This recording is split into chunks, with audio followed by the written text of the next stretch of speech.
Ce circuit est constitué de 3 exercices avec des variantes. Voici des explications pour chaque exercice. Premier exercice, on vient poser les mains au bord d'une marche ou sur une chaise, sur les côtés de la chaise. Donc il faut une hauteur, au moins la hauteur de votre genou quand vous êtes debout. On se met bien au bord, pas trop en arrière pour ne pas casser les poignets. Et on vient donc essayer de travailler le plus possible avec ses bras. Les coudes fléchissent vers l'arrière.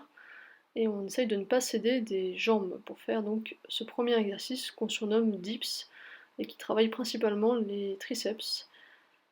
Si on peut, on le fait jambes tendues, c'est plus difficile, donc avec les jambes tendues, et pareil, les mouvements identiques avec les bras.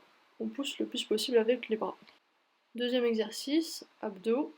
On met les mains vers l'arrière, les doigts tournés vers l'avant, les bras fléchis, les mains à peu près en dessous des épaules. On ramène les genoux vers la poitrine. Si possible, on déplie les jambes ou on reste jambes pliées si c'est déjà très difficile pour vous.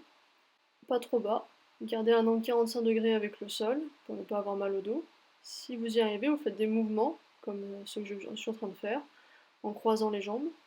Et si vous pouvez, un peu plus difficile, vous ramenez les genoux vers vous, donc en fermeture, ça sera un petit peu plus difficile. Si possible, sans trop bouger le buste, seulement les jambes.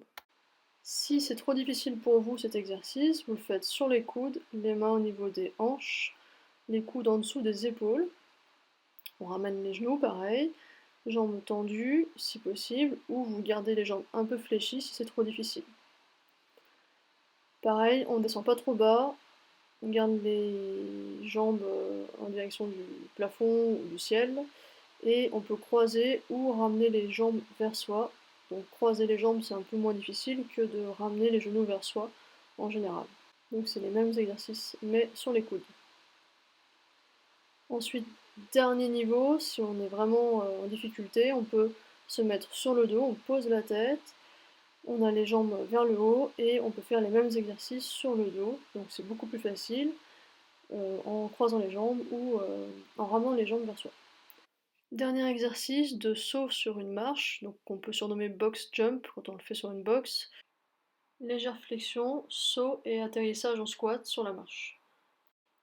Plus facile, je monte avec un seul pied en alternant gauche-droite à chaque fois, un pied à la fois.